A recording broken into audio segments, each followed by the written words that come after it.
You've poured your heart into a project, late nights, countless revisions, and every ounce of effort you can muster. You've done everything right, but when it's time to shine, someone else swoops in, takes the credit, and walks away with the glory. Why? Because they know how to play the system. The game you didn't even know you were part of. Frustrating? Absolutely. Unfair? No doubt. And here's the thing. It's not just you. It happens everywhere. This is workplace politics in action.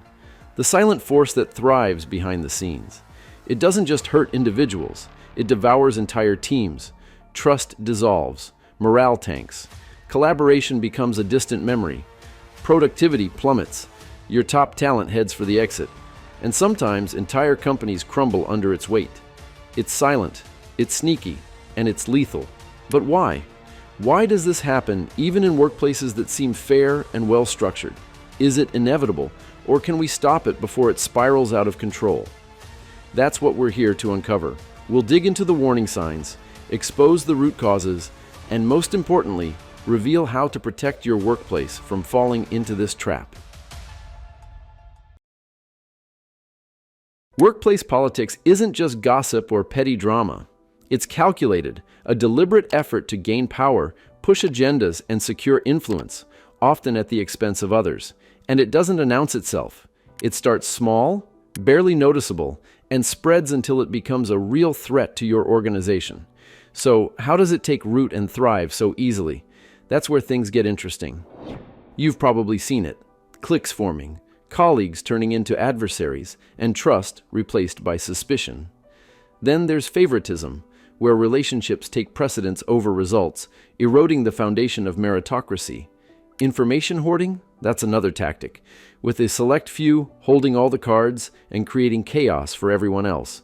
And let's not forget sabotage, the deliberate moves to undermine others in the pursuit of personal gain. And once it starts, it spreads fast. The result? A disengaged, toxic workplace. Take Maria, for example. She was a star employee, innovative, reliable, and a team favorite.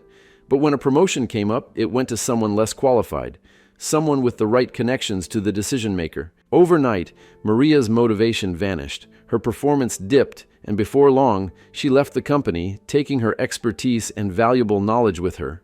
The ripple effect of her departure? A team left weaker, and a company scrambling to fill the void. These aren't one-off incidents, they're patterns, echoing across organizations of every size and industry. Teams fracture, leaders grow frustrated, and progress stalls. But here's the real question. How does this thrive in workplaces? What makes it so resilient and so pervasive? Workplace politics doesn't just appear out of thin air. It needs fertile ground to grow. And unfortunately, many organizations unknowingly provide the perfect environment for it to thrive. When decision-making lacks transparency, it breeds suspicion. Employees begin to wonder, who's pulling the strings? Why was that decision made?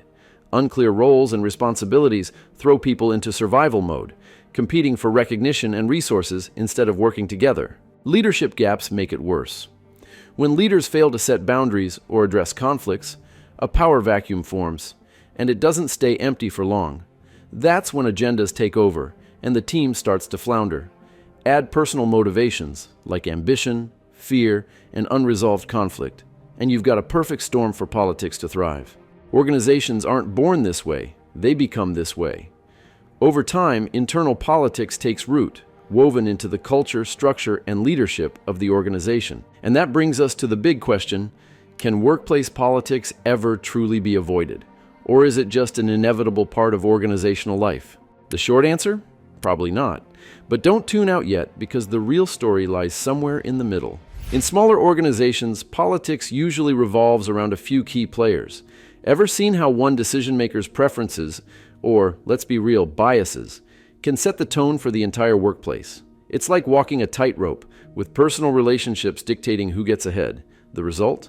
Tensions bubble up, and things can get messy fast. In larger companies, it gets even trickier.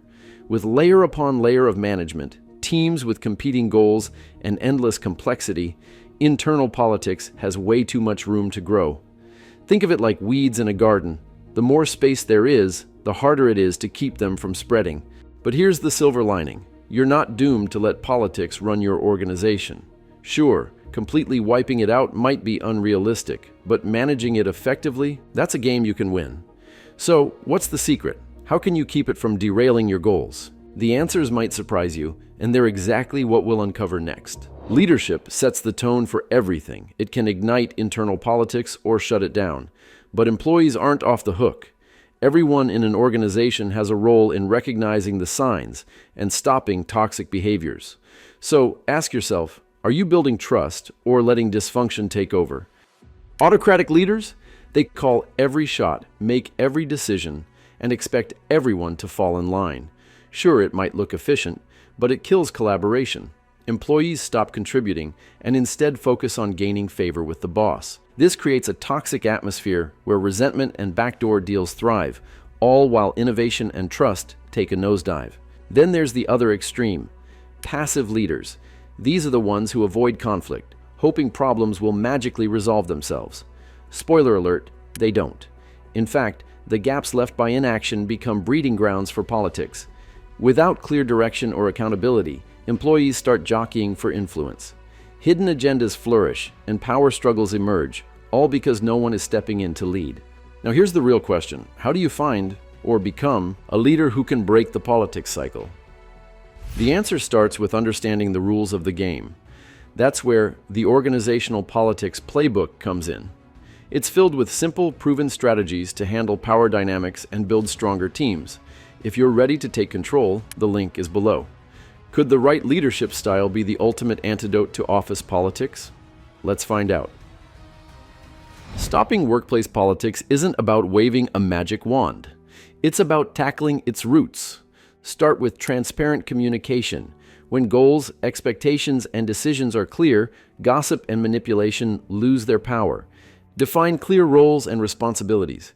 When people know what's expected of them and are held accountable, collaboration thrives and conflicts fade. Rewards must be merit-based. Recognition tied to measurable achievements shifts focus to results, not games. Show your team that performance, not connections, drives success. Finally, cultivate an open culture. Honest feedback and collaboration should be the norm, not the exception. Success only happens when the company wins, and that requires teamwork. Yes, it can be that simple. But strategies alone aren't enough. Vigilance is key.